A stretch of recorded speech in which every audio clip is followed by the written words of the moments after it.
Bien, estamos de vuelta con más. Recuerden la etiqueta en contexto político. La unidad fue un factor determinante, la unidad de los partidos políticos de cara a lo que fue el 21 de noviembre, la unidad de los partidos políticos de cara al año 2022 es posible porque, como habíamos mencionado previo a la pausa, mucho se ha dicho que de haber presentado candidaturas unitarias, hoy el tablero político, la división de ese resultado para las elecciones de gobernadores y alcaldes fuera totalmente distinto, pero es posible una unidad, entendiendo lo que previamente ha sucedido, judicialización de algunos partidos políticos que se entregaron a actores que previamente formaban parte de esos mismos partidos, o casos donde ni siquiera formaban parte, divisiones que han existido por el criterio de la ruta que se ha emprendido desde 2019, hoy con un escenario electoral en enero de 2022, hoy que también estamos trazando ya un mapa hacia lo que van a ser unas elecciones presidenciales. ¿Qué le espera a la oposición? ¿La posibilidad de una unidad existe realmente?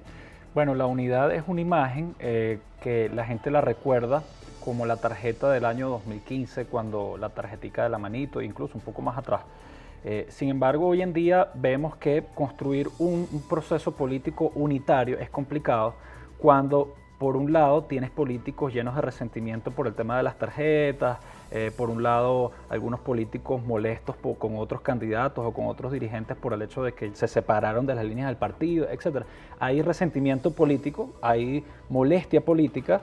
Eso hace complicado que se reencuentren los actores políticos si hay un propósito. Si el propósito es generar una transición, salir del gobierno, cambiar cambiar Venezuela del gobierno, yo creo que no hay en este momento quizás las condiciones para que se genere una unidad, no hay una capacidad de encuentro. Por otro lado, no hay unidad estratégica. Más allá de la unidad de tarjeta, más allá de la unidad de apariciones públicas, que es una unidad simbólica, si vamos al caso, no hay una unidad estratégica en torno a dos cosas. Uno, unidad en torno a las actividades que se hacen en el tablero nacional, cómo nos coordinamos con todos los sectores democráticos, cómo somos más inclusivos también, porque la unidad tiene que ser inclusiva. No hay unidad excluyendo, todo lo contrario, aglutinando el descontento hacia el sector oficialista. Así se construyó la unidad. Y lo otro es, no hay una unidad en torno a la estrategia internacional, ¿ok? Porque vemos que algunos actores quieren delegarle la responsabilidad a aliados internacionales, como es el caso de Estados Unidos, y hay otros que quieren delegárselo quizás a la Unión Europea o a la interlocución de Noruega y la Unión Europea. Entonces yo creo que tiene que haber una compensación, un balance de todas las estrategias y bueno, tratar de ser un poco más sensatos. Saben perfectamente que la transición a Venezuela no es apretar un botón y el día de mañana ya tienes un nuevo gobierno. Es la fusión del viejo orden con el nuevo orden. Debe convivir. La coexistencia y la convivencia y la cohabitación es algo normal en un proceso de transición. Hay actores políticos que no lo entienden.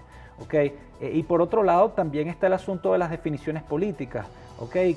¿Quién está dentro de este partido? ¿Quién no? ¿Quién es esto?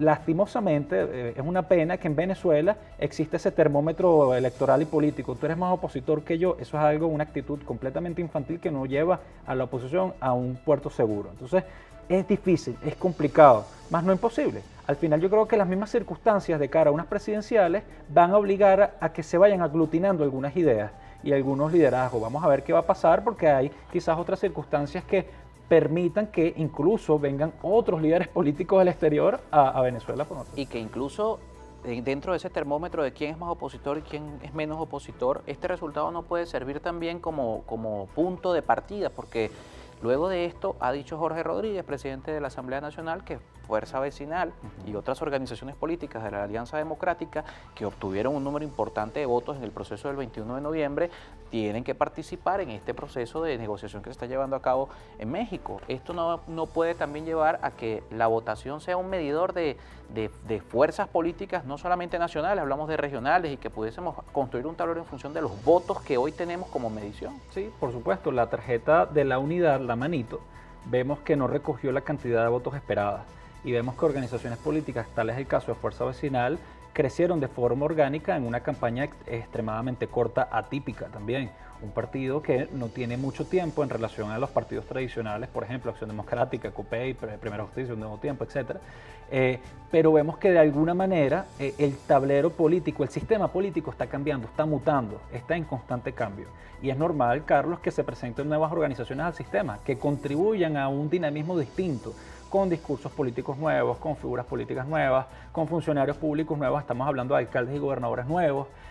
Yo creo que eso le da movilidad al tablero nacional. Y por otro lado, considero que tiene que haber quizás una interlocución un poco más coherente desde Venezuela, opositores en Venezuela, con lo que está pasando en la Casa Blanca. No se le puede seguir llevando a la Casa Blanca discursos ficticios, realidades inexistentes. Sabemos que la oposición que en este momento está absolutamente debilitada, a pesar que hay un crecimiento en cuanto a la participación, pero vemos que el mismo problema de siempre, unidad estratégica. ¿Cuáles son las proyecciones de aquí al 2024? No se puede volver a hacer campaña a última hora tampoco. La oposición no puede pretender hacer campaña 3, 4 meses o tomar decisiones importantes en el tablero electoral faltando 4 meses o 5 meses a una elección presidencial, año 2024.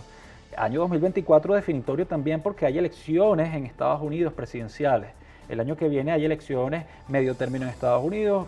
Hay elecciones que van probablemente también a cambiar la postura de Estados Unidos respecto a Venezuela o a darle más énfasis. Seguramente también en el hemisferio, en Latinoamérica, hay unas elecciones importantes en Colombia, hay unas elecciones en Brasil con respecto a qué va a pasar con Lula y con Bolsonaro. Es decir, la oposición tiene que empezar a entender que esto es un juego de ajedrez y que los cambios en política no se pueden gestionar para inmediatez, ni a corto plazo tampoco, porque al final la oposición en este momento no está o no tiene la suficiente fuerza político-electoral para llevar a cabo procesos de acción rápida. Por ejemplo, un referéndum revocatorio. Referéndum revocatorio que ya algunas voces en el país han dicho es factible solicitar. Recuerden que el 10 de enero del año 2022 se cumplen ya 3 años del mandato en el Poder Ejecutivo de Nicolás Maduro y comienza la segunda mitad del periodo presidencial. Y hay quienes hoy están planteando la posibilidad de un referéndum revocatorio, han pedido al Consejo Nacional Electoral que se pueda revisar todos los mecanismos para hacer esta solicitud. Pues recordemos que es un proceso que debe recopilar un porcentaje del registro electoral permanente, debe también validarse a través de unas firmas en centros que se habiliten por el Consejo Nacional Electoral y se está pidiendo que esto pueda ser mucho más fácil para que las personas puedan participar y se pueda activar el proceso de referéndum revocatorio. Pero más allá del revocatorio, vamos a lo mismo, detrás del revocatorio viene una elección presidencial si el resultado es adverso para quienes están en el poder. En todo escenario igual hay un proceso electoral, movilización, todos los partidos políticos que vayan a participar y volvemos al mismo tema, hay condiciones, hoy los partidos están organizados para ese escenario electoral de 2022, es bueno también analizarlo y lo vamos a hacer en la siguiente parte del espacio con nuestro invitado.